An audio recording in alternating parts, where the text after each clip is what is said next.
thank you most of all for all of you being here tonight.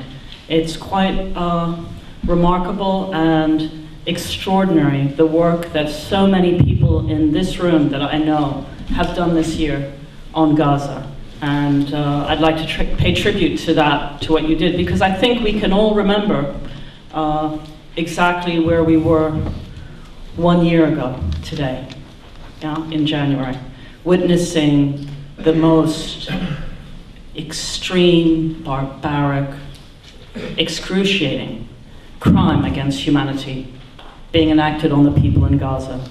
And really it felt like being here, not just because I'm a Palestinian, but as a human being, that it was a crime against me, that it was permitted. I think everybody felt that. And the response to that, and the helplessness that everybody felt that this was going on, this crime against humanity, this massacring of citizens in their homes, in their schools, while they're walking down the street, the police, all of the local institutions, that the response to that was so remarkable by the citizens of this country, by the young people in this country, in the universities, by the trade unions, who I'm glad we're going to hear from, by people all over the world, 100,000 in Egypt, 100,000 in Amman, and just in Cairo actually, 100,000, erupted on the streets. And it says something which Kevin actually touched on about citizens and supporting a humanitarian plight and an emergency, and we see those and their devastation and their horror so often, just last week in Haiti.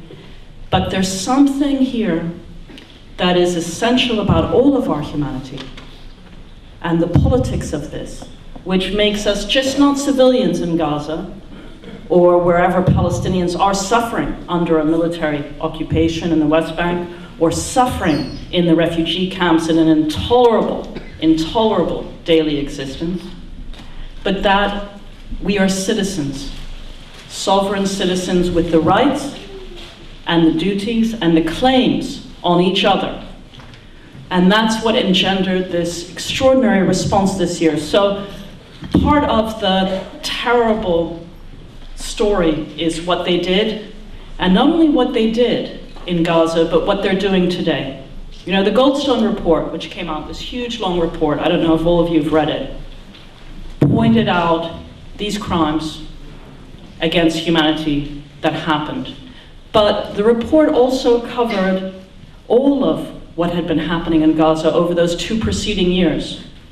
And it covers the practices of the siege, of all of the crimes that are continuing around that, and that continue up until this day. People are being killed on the buffer, what's called the buffer zone. People are being killed in other places in the West Bank. These kinds of crimes all have one thing behind them, which is to annihilate the sovereign rights of the Palestinian people to be free. And I think above all, PSC, Stop the War, BMI, all of these associations, Viva Palestina Convoy, and lots of us people that have associations that I see here tonight, are responding to that and saying, no, we will stand with the Palestinian people, and this is a crime against us if this continues.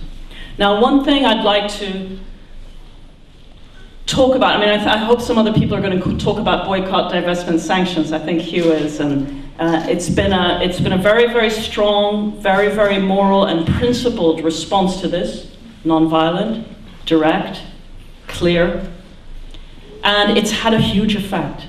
It's had a huge effect this year. So much so that this week is a critical week for us in this country, because the government is going to attempt to change the law against universal jurisdiction.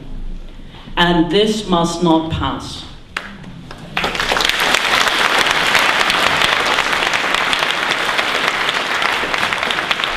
The reason they're going to try to change the laws of this country, of international law and human rights, is because of the war criminals in Israel who have tried to come to this country, and people, citizens in this country, lawyers, citizens have said, we do not accept them to be here in this country. And that's why they now want to change the law. And we should respond and say we don't accept any change in the law. Yeah?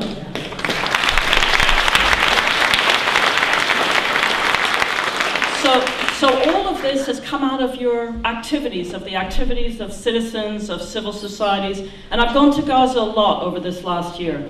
And when I'm there, I see my friends, and they're the same friends as I have in this country. Students and teachers and activists and organizers, and it becomes harder and harder for them under this predicament they're in to keep going. But I will tell you, the one thing that does keep them going is you. Your solidarity, your commitment, your compassion and connection as citizens of this country with the people of Gaza and with the people of Palestine. So I'd like to say thank you, and don't stop.